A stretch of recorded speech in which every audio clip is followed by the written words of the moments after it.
Have you ever felt like money just doesn't make sense anymore? It's supposed to be simple. You work hard, you earn an income, and that income buys you things. Your purchasing power should reflect the value you created. But look around, prices are soaring for no clear reason. Asset values are exploding into the stratosphere while your wages feel stuck in place. Something is broken. Money, the yardstick we use to measure value, feels disconnected from reality. This isn't just you. There's a deep, systemic reason for this feeling. In this video, we're going to uncover why money no longer represents real value and what it represents instead. Let's start with what money was originally designed to do. It had three simple but powerful functions. It was a unit of account, a medium of exchange, and a store of value. For a long time, the value of money was directly tied to tangible things: production, scarcity, and trust. Value came from real effort, from the output of our labor, and from the natural limits of the world around us. A dollar represented a certain amount of work or a certain quantity of goods.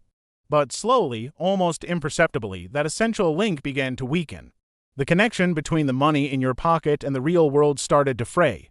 A major turning point was the great decoupling of productivity and wages. For decades, as workers became more efficient and produced more, their paychecks grew alongside that productivity. But then, that relationship snapped. Productivity continued to climb, driven by technology and innovation, but wages flatlined. While the compensation for labor was constrained, the creation of new money accelerated like never before. Work stopped being the main engine of monetary expansion. Instead, the world of finance took over. Money began to multiply on its own, detached from the sweat and effort of the average person. The financial economy started growing much faster than the real economy. This led to the next major shift. Money became a tool of policy. Modern money is no longer a neutral observer of the economy. It is an active participant, managed and directed by central authorities.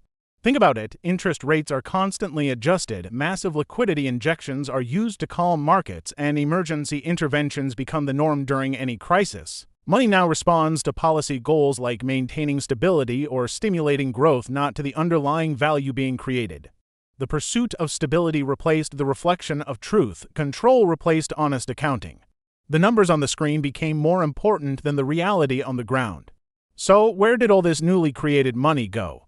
It didn't just vanish. It flowed into assets. It poured into the stock market, real estate, and all sorts of complex financial instruments. This caused asset prices to skyrocket, rising far faster than productivity or wages ever could. Value became speculative, not productive. Money started measuring something different, not how much you contribute to society, but how much access you have to these appreciating assets. The game changed. It was no longer about earning value. It was about positioning yourself to capture the flow of new money. This is why prices feel so disconnected. The cost of everyday goods and services no longer reflects simple supply and demand. It reflects a complex mix of financial flows, corporate market power, and fragile global supply chains. Money now moves faster than goods can be produced and delivered. This creates a strange kind of inflation, and inflation without widespread prosperity. The numbers go up, but our actual standard of living doesn't. We see rising prices, but not rising value. What happened to trust? Traditionally, money's value was anchored in trust. Trust in the government, trust in the economy, trust in its future purchasing power.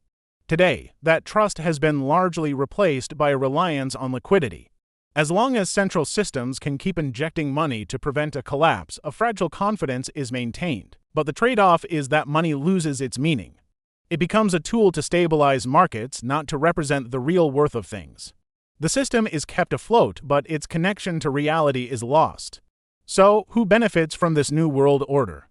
The benefits are not distributed equally. Those closest to the source of money creation, the large financial institutions, the existing asset holders, the insiders of the system, are the ones who gain the most. They get the first and cheapest access to new liquidity, which they use to buy up assets before their prices inflate. Meanwhile, those who earn their money through wages find their purchasing power quietly eroded over time. Money didn't fail everyone in the same way. It engineered a silent, massive redistribution of wealth. This brings us to the core of the issue. Money no longer represents value.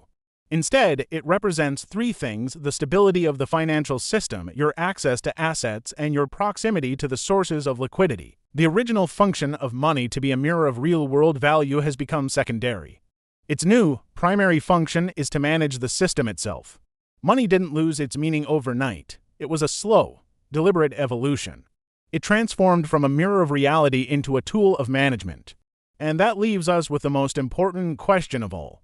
The question isn't just why money feels fake. The real question is, what happens to a society when the numbers we use to organize our lives replace reality for too long? If you want to keep exploring the true nature of money beyond the confusing headlines and deceptive prices, make sure to follow for more. Thanks for watching.